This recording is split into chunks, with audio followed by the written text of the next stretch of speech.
307 જેવી ગંભીર પ્રકારની કલમ જે છે એ આમાં લગાડવામાં આવી છે. એ તો હું બહુ સ્પષ્ટપણે માનું છું કે એ પૂર્વયોજિત, ઈરાદાપૂર્વક અને રાજકીય ઈશારે આ કલમો નાખવામાં આવી છે. ભૂતકાળની અંદર ગુજરાત રાજ્યની અંદર આઈપીએસઓ પણ જેલમાં ગયા છે. એમણે જે કૃત્યો કર્યા છે, કાયદાની વિરુદ્ધમાં જઈને જે કાયદો હાથમાં લઈને જે પોલીસ ડિપાર્ટમેન્ટે જે કઈ કામગીરી કરી હોય તો એની સામે તટસ્થ તપાસ કરીને, ઊંડાણપૂર્વક તપાસ કરીને જે કોઈ જવાબદાર હોય જો એની સામે પગલાં લેવામાં આવે તો સ્વાભાવિક છે કે એમના પટ્ટા ઉતરતા વાર ન લાગે. ત્યારે મોટા ભાગના કોળી સમાજના ધારાસભ્યો ચૂપ હતા.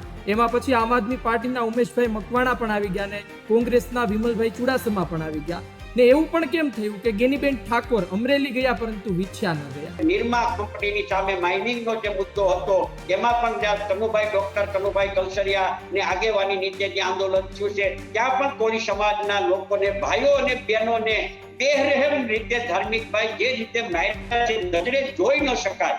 આટલું તો માર્યા પછી એને પોલીસ સ્ટેશન લઈ ગયા. પોલીસ સ્ટેશન લઈ ગયા પછી એને દવાખાને સારવાર માટે લઈ આવવા જોઈએ તો પણ દવાખાને પણ સારવાર માટે પણ ન લઈ ગયા. એ વખતે વિરોધ પક્ષના નેતા ભાઈ પરેશભાઈ ધાનાણી હતા. એ રાતના 12:30 વાગે તળાજા પોલીસ સ્ટેશનમાં પહોંચી અને જે કઈ કાર્યવાહી કે જે મદદ કરવાની હતી એ મદદ કરી હતી. સંગઠનો નવા બનતા જાય અને નવા સંગઠનો બનતા જાય એનાથી સમાજને ફાયદો થતો હોય છે એવું બહુ માનવાને કોઈ કારણ રહેતું નથી. મારો વ્યક્તિગત અભિપ્રાય એવો છે કે જેટલા સંગઠનો વધારે, જેમ નવા સંગઠનો વધતા જાય કોઈ પણ સમાજની અંદર તો એ સંગઠનો વધવાને કારણે સમાજને ફાયદો થવાને બદલે સમાજને નુકસાન થતું હોય આવું હું વ્યક્તિગત મારા અનુભવના આધારે હું કહી શકું. નમસ્કાર મિત્રો, છેલ્લા ઘણા મહિનાથી ચાલતો મુદ્દો આજે પણ ચાલી રહ્યો છે.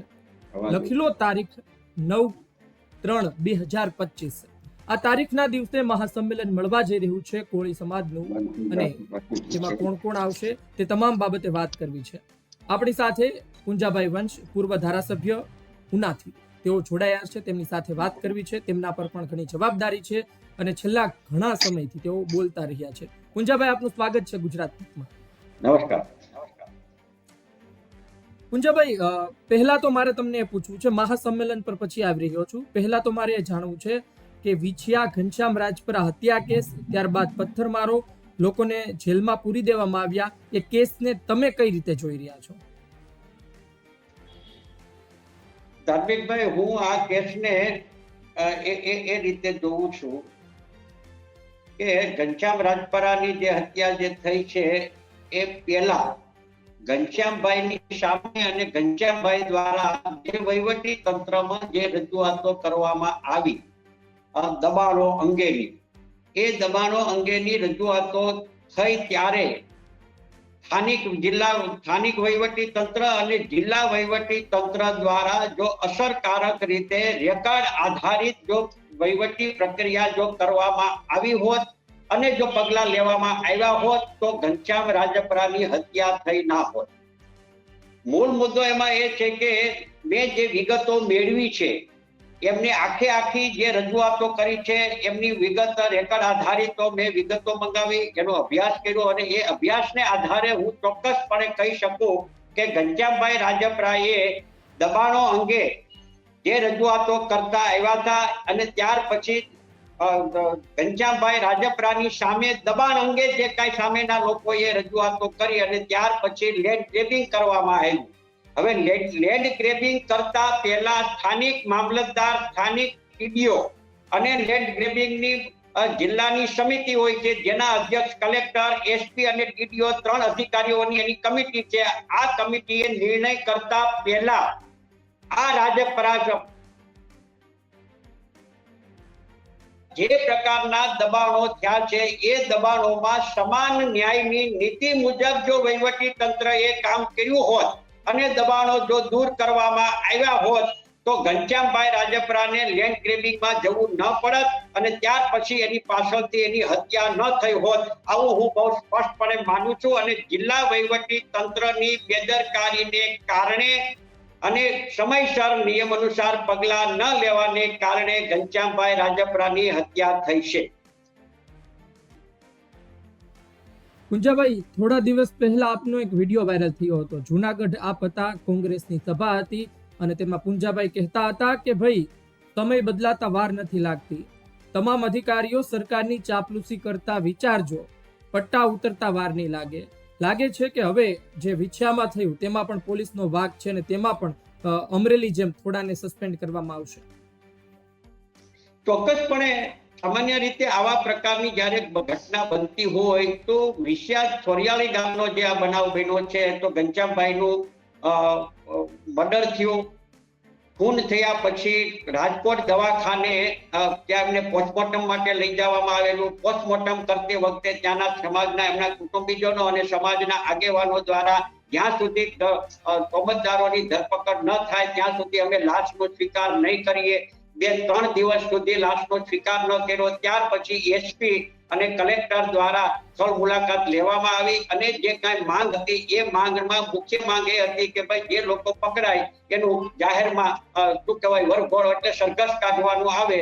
હવે આ જાહેરમાં સરઘસ કાઢવાની નીતિ જે કઈ નક્કી કરી અથવા અમલીકરણ કરાવવાનું તો રાજ્યના ગૃહમંત્રી હર્ષભાઈ સંઘવી દ્વારા જ જાહેરમાં કહેવામાં આવ્યું છે કે ભાઈ વરઘોડા તો નીકળશે.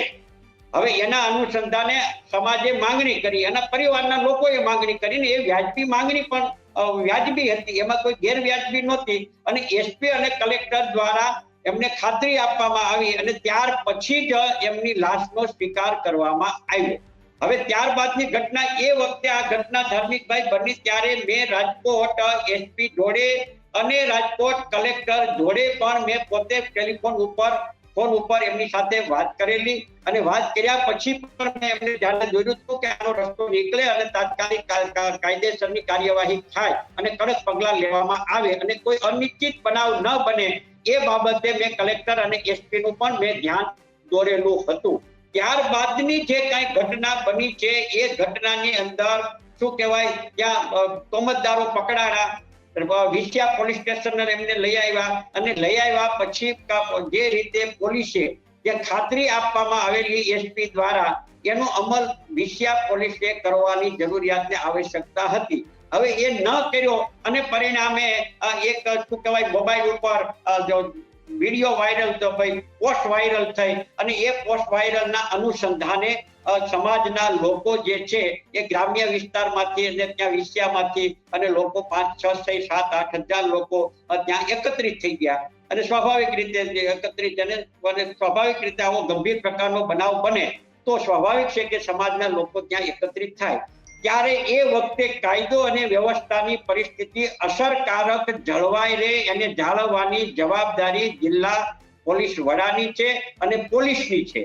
હવે એમને ખબર જ હતી પોલીસને કે જ્યારે આવા પ્રકારના બનાવો બને ત્યારે પોલીસે સતર્ક રહેવું જોઈએ અને પોલીસે સ્થાનિક લોકોની સાથે અથવા આગેવાનોની સાથે સંવાદ કરીને વ્યાજબી જો ઉકેલ કરવામાં આવ્યો હોત અને જે માંગણી હતી એ સંતોષવામાં આવી હોત તો જે પથ્થરમારાની જે ઘટના બની છે એ પથ્થરમારાની ઘટના ન બનત.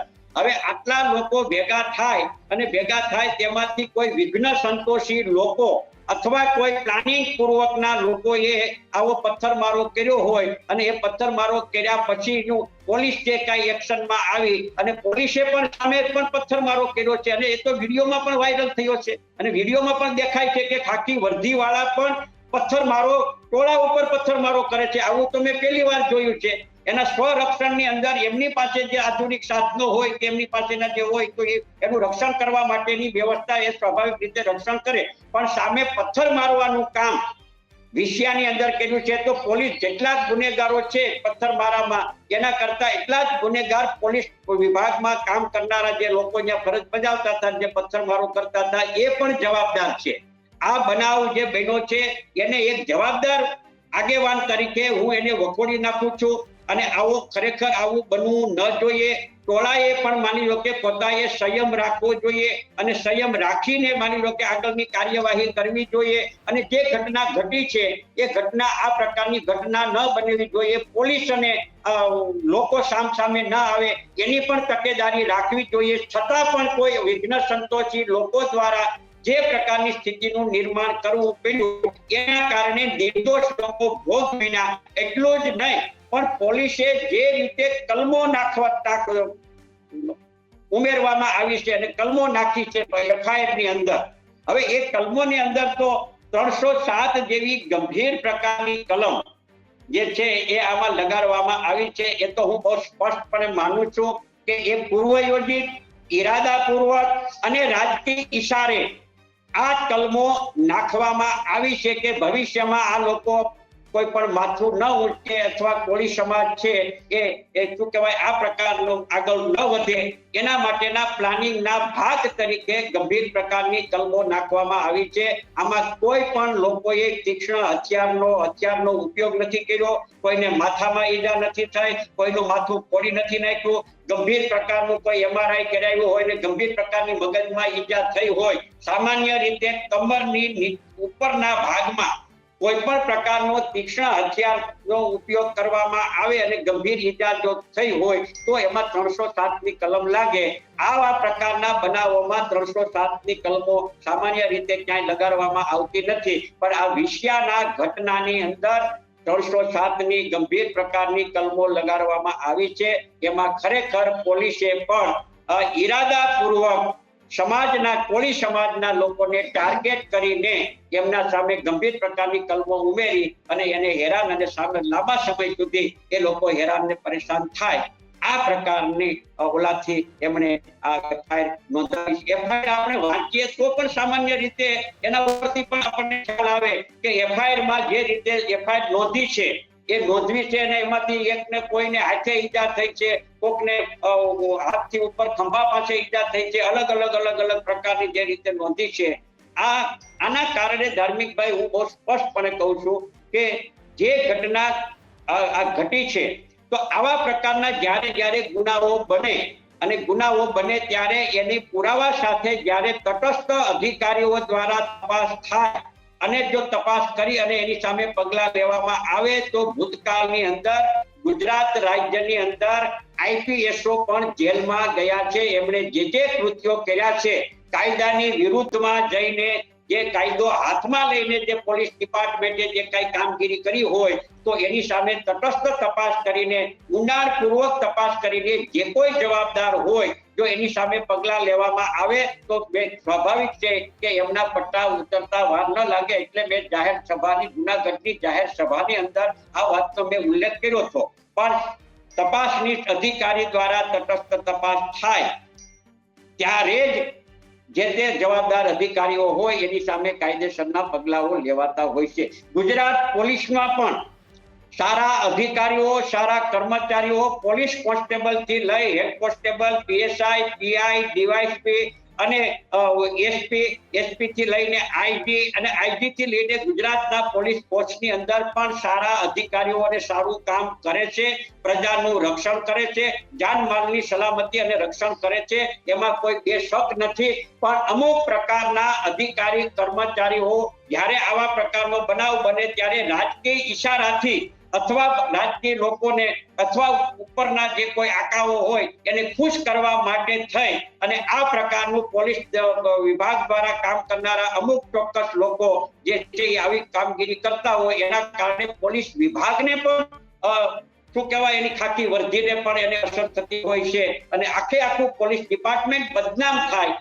આ પ્રકારની કામગીરી અમુક લોકો દ્વારા કરવામાં આવતી હોય છે. એ જ પ્રકારે વિષયાની અંદર પણ થયું છે. તો આ બનાવની પણ હવે જ્યારે જેલમાંથી જે લોકો છૂટીને આવ્યા છે એ લોકો દ્વારા પાછી ફરી પોલીસ દ્વારા જે પથ્થરમારો કરવામાં આવ્યો છે એની સામે પોલીસ ફરિયાદ દાખલ કરવા માટેની જે કાંઈ કાર્યવાહી કરવામાં ની શરૂઆત કરવામાં આવી છે અને કાયદેસર એને જો ફરિયાદ નહીં લે તો કોર્ટ દ્વારા કરવામાં આવશે અને કોર્ટ દ્વારા ફરિયાદો દાખલ થાય અને એની તટસ્થ તપાસ થાય તો પોલીસની સામે પણ પગલા લેવાશે એવું હું ચોક્કસપણે માનું છું. પુંજાભાઈ, મારે મહાસંમેલન પર જવું છે એ પહેલા એક સવાલ પૂછવો છે.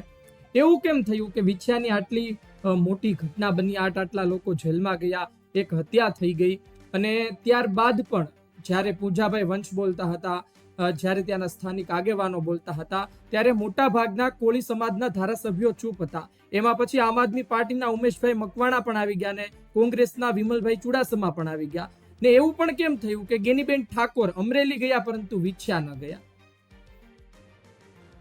ઉત્સુક સ્વાભાવિક રીતે છે કે જે સમાજમાંથી આવતા હોઈએ છીએ અને એ સમાજ ઉપર જ્યારે અન્યાય થતો હોય ત્યારે એ સમાજના આગેવાન અથવા પદાધિકારી તરીકે એમની નૈતિક જવાબદારી આવે છે કે સત્ય અને સાચા માટે, સત્ય માટે બોલવું જોઈએ. અને જ્યાં જ્યાં સમાજોને અન્યાય થાય ત્યાં સત્તા પક્ષમાં બેઠેલા લોકોએ પોતાની નૈતિક જવાબદારી નિભાવવી જોઈએ એવું હું બહુ સ્પષ્ટપણે માનું છું.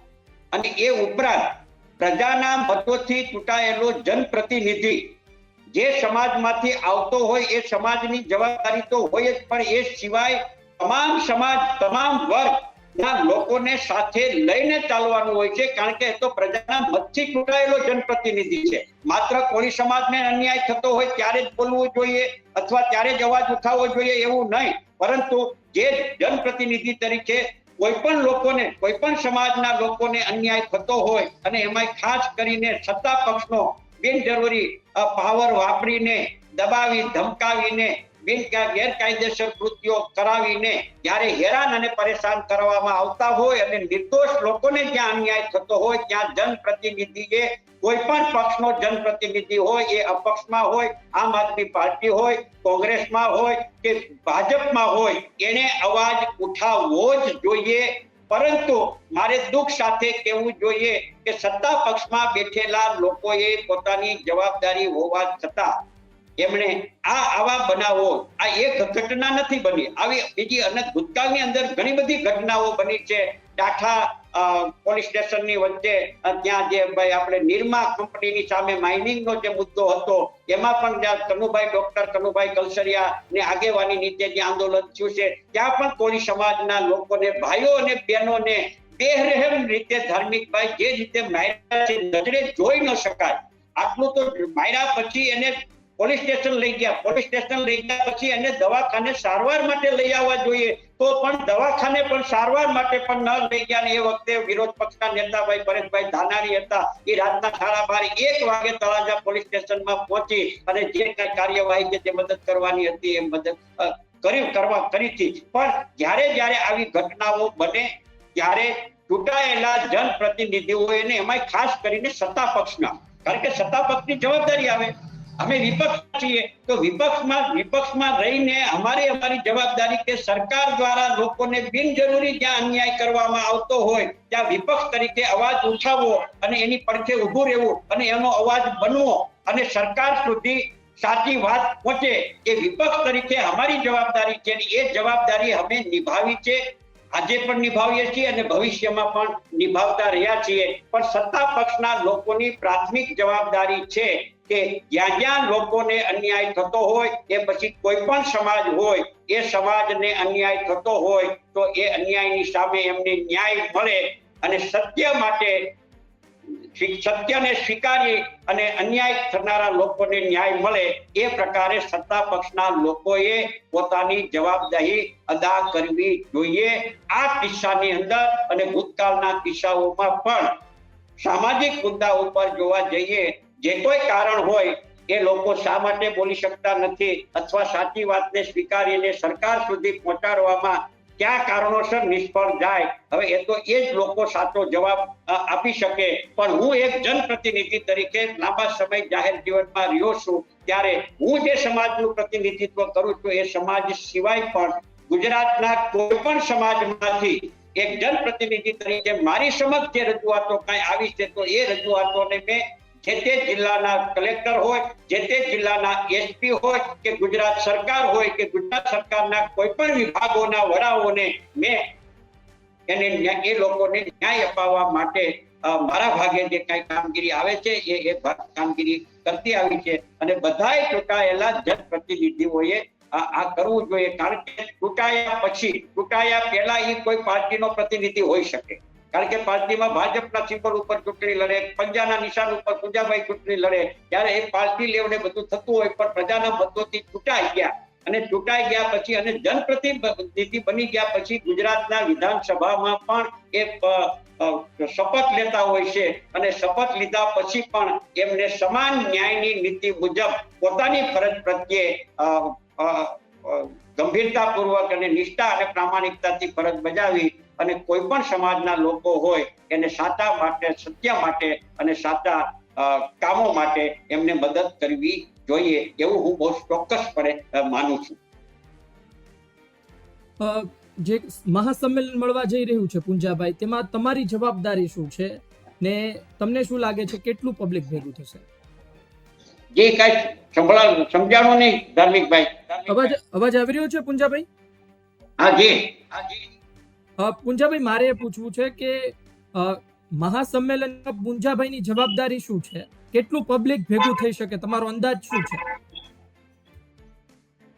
સંમેલન જે છે એ વિછિયા તાલુકા અને જસદણ તાલુકાના સમાજના આગેવાનો અને એમના પરિવાર દ્વારા સ્થાનિક આગેવાનો અને જે કઈ કોળી સમાજના જે સંગઠનો છે રાજ્યમાં, એ પછી દક્ષિણમાં હોય, મધ્ય ગુજરાતમાં હોય કે અલગ અલગ જિલ્લામાં જે સંગઠનો છે એ સંગઠનોના દ્વારા આ કોળી સમાજનું મહાસંમેલન બોલાવવા માટેનો એ લોકોએ નિર્ણય કર્યો છે. એવા સોશિયલ મીડિયાના માધ્યમથી પણ સમાચાર મળ્યા છે અને જે લોકોની સાથે વાર્તાલાપ થાય છે, નાનું મોટું કોઈ કામકાજ હોય તો ધ્યાન દોરે છે, તો એ લોકોએ બોલાવ્યું છે.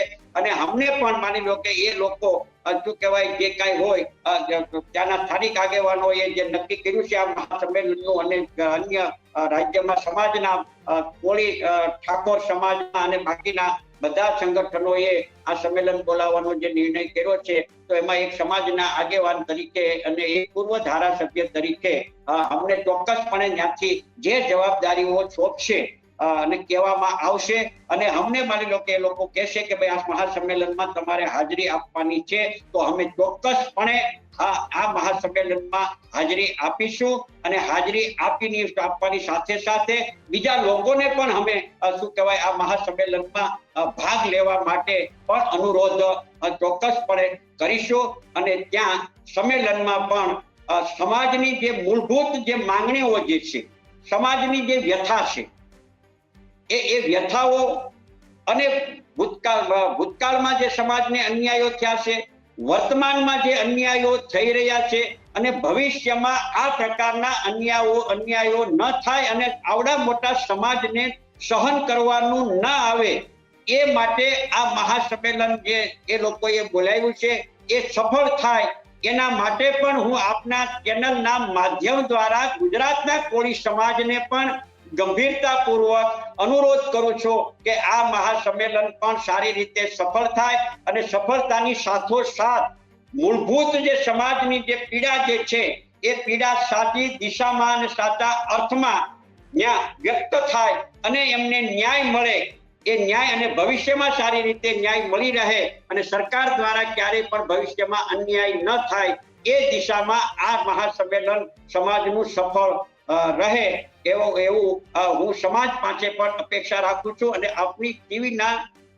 ચેનલના માધ્યમ દ્વારા કોળી સમાજમાં જે નવી પેઢી છે, નવું જનરેશન જે છે, જે યુવાનો છે, એ યુવાનો પણ ગંભીરતાપૂર્વક ભૂતકાળને પણ જુએ, વર્તમાનને પણ જુએ અને ભૂતકાળ અને વર્તમાનને નજર સમક્ષ રાખીને આવનારા ભવિષ્યને પોતાની સાચી દિશામાં નક્કી કરી અને એ દિશામાં નવું જનરેશન ને નવી પેઢી જો ચાલશે તો જ આ સમાજને સારી રીતે એનું બેનિફિટ અને ફાયદો થશે. ત્યારે ચોક્કસપણે જે લોકોએ જવાબદાર આગેવાનોએ ત્યાં વિછ્યા અને એ પંથકના આગેવાનોએ આ મહાસંમેલન યોજવાનું 9 તારીખે જે નક્કી કર્યું છે એના સમાચારો અમને જે મેં કીધું એ પ્રમાણે અમને મળ્યા છે અને અમને જે આગેવાનોને જવાબદારી સોંપશે અને અમને કહેવામાં આવશે ત્યારે અમે ચોક્કસપણે આ મહાસંમેલનની અંદર અમે ચોક્કસપણે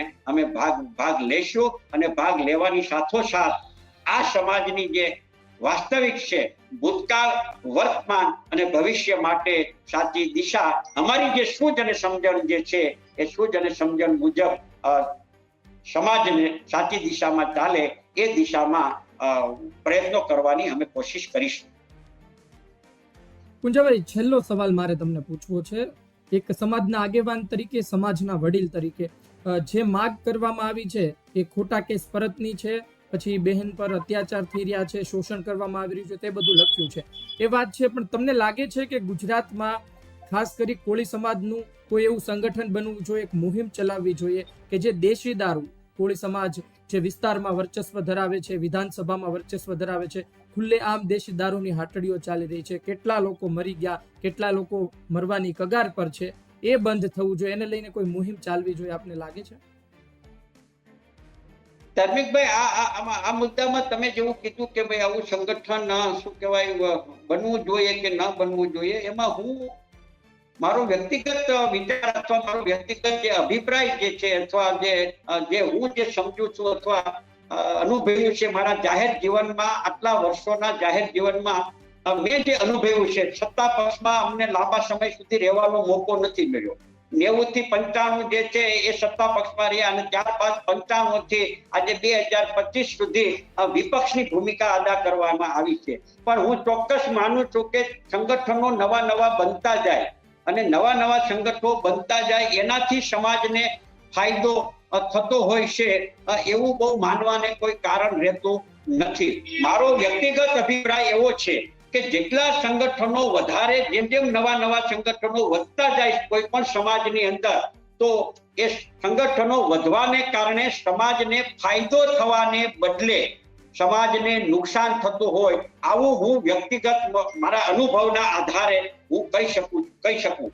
જેટલા સંગઠનો ઓછા અથવા સંગઠનો, કોઈ પણ સંગઠનો સારું કામ કરવા માટે જ થતું હોય છે પ્રેરણાઓ લઈને, પણ એ સંગઠનો પછી જ્યારે ખરેખર કામગીરી કરવાની આવતી હોય છે ત્યારે એ રાજકારણમાં વેચાઈ જતું હોય છે. કાં ભાજપની સાથે જોડાઈ જાય, કાં કોંગ્રેસ સાથે જોડાઈ જાય, ક્યાં પછી આમ આદમી પાર્ટી સાથે જોડાઈ જાય, અને એ સંગઠનનો ખરેખર જે મૂળભૂત હેતુ જે છે એ હેતુ જે બળ આવવો જોઈએ એ આ ભાગ પડવાથી અથવા વેચાઈ જવાને કારણે આ સંગઠનનો લાભ ખરેખર સમાજને, જે બહુમતી સમાજને જે મળવો જોઈએ એવો મળતો નથી, એવો મારો અનુભવ છે. અને એ અનુભવને શેર કરતા ભવિષ્યમાં પણ સંગઠનો તો આખા ગુજરાતમાં અલગ પ્રકારના કોળી સમાજના ઘણા બધા સંગઠનો છે. સવાલ માત્ર એટલો જ છે કે આવડો મોટો સમાજ, રાજ્યની કુલ વસ્તીના 52% ઓબીસી, અને એ 52% ઓબીસીમાં પણ 28 થી 30% આજુબાજુ કોળી ઠાકોર સમાજની જયારે વસ્તી આવતી હોય ત્યારે, અને એના આટલા બધા સંગઠનો હોય, હવે આ બધા સંગઠનો એકત્રિત થઈ, સંગઠિત થઈને કોઈ પણ રાજકીય લાભાલાભમાં પડ્યા સિવાય વ્યક્તિગત સ્વાર્થને બાજુ પર રાખીને માત્ર ને માત્ર સમાજના હિતોને ધ્યાનમાં રાખીને આ સંગઠનો જે એક સાથે કામ કરે તો આવનારા દિવસોની અંદર ગુજરાતના રાજકારણને પણ બદલી શકાય એવી શક્તિ અને ક્ષમતા કોળી અને ઠાકોર સમાજમાં છે. પણ મારે દુઃખ સાથે અને દુર્ભાગ્યવશ મારે કહેવું જોઈએ કે એ સ્થિતિનું નિર્માણ થઈ શકતું નથી. શરૂઆત અમારી બહુ સારી થાય, પણ જેમ સમય જતો જાય અને સમય જતો જાય પછી એ શરૂઆત છે એ ધીમે અલગ પ્રકારના રસ્તાઓ પકડતી જાય, અને એના કારણે મૂળભૂત જે કામગીરી અને સમાજ માટે જે કામગીરી થવી જોઈએ એ થતી નથી. એટલે આવનારા દિવસોમાં આ મહાસંમેલન જે મળવા જઈ રહ્યું છે એ મહાસંમેલનના પરિપાક અને એના ભાગ તરીકે એટલું ચોક્કસ કહીશ કે આવનારા દિવસોની અંદર ગુજરાતનો કોળી સમાજ, કોળી ઠાકોર સમાજ ગંભીરતાપૂર્વક વિચારે અને એમાં સત્યને પ્રોટેક્શન આપે, સત્યને પ્રોત્સાહન આપે. જે લોકો સમાજને નુકસાન પહોંચાડનારા લોકો છે, જે લોકો સમાજને હાનિ પહોંચાડનારા છે, જે લોકો માત્ર ને માત્ર સમાજનો ઉપયોગ કરનારા લોકો છે, આવા બધા લોકોને એમાં પૂંજાભાઈ વંશ હોય તો પણ પૂંજાભાઈ વંશને લોકો તો સમાજ તો ઓળખે જ છે. તમામ લોકો ઓળખતા હોય છે કે પૂંજાભાઈ વંશ શું કરે છે. હવે જો એ પૂંજાભાઈ વંશને ઓળખતા હોય તો એને ઓળખી અને જ્યારે વાસ્તવિક સ્થિતિને જ્યારે બદલવાની વાત આવે ત્યારે એને સાચી દિશામાં નિર્ણય કરીને આ સમાજ ચાલે અને બધા સંગઠનો ભેગા અને એકત્રિત થઈ અને એક મોરચે સમાજના હિતોને લઈને આગળ ચાલે તો મને લાગે છે કે નવા સંગઠન બનાવવાની કોઈ આવશ્યકતા કે જરૂરિયાત હોય એવું મને પોતાને લાગતું નથી. જી પુંજાભાઈ, આપે ખૂબ જ નિખાલસતાથી આ વાત કરી, કારણ કે સમાજના એક આગેવાન થઈને સમાજને ટકોર આપવી એ પણ કામ હોય છે. તમે જે વાત કરી કે શરૂઆતમાં બધું સારું ચાલતું હોય છે, પરંતુ ત્યારબાદ શું થઈ જાય છે ખબર નથી પડતી. એ વાત ખૂબ જ મહત્વની છે કે આટલા સંગઠન છે, પરંતુ જ્યારે કામ આવે છે ત્યારે સ્થિતિ ડામાડોળ થઈ જતી જોવા મળતી હોય છે. આપે અમારી સાથે વાત કરી, ધન્યવાદ. Thank you. આભાર. જી. તો આ હતા પુંજાભાઈ વંશ, પૂર્વ ધારાસભ્ય, અને તેમના દ્વારા અલગ અલગ મુદ્દે વાત કરવામાં આવી છે. જોઈએ સંમેલનમાં શું થાય છે, કેટલા લોકો હાજર રહે છે, કયા કયા રાજકીય આગેવાનો હાજર રહે છે, તેમાં શું બોલવામાં આવે છે તેના પર નજર રહેશે. ગુજરાત તક જોતા રહો, અપડેટ આપને સુધી પહોંચાડતા રહીશું. મને આપશો રજા. નમસ્કાર.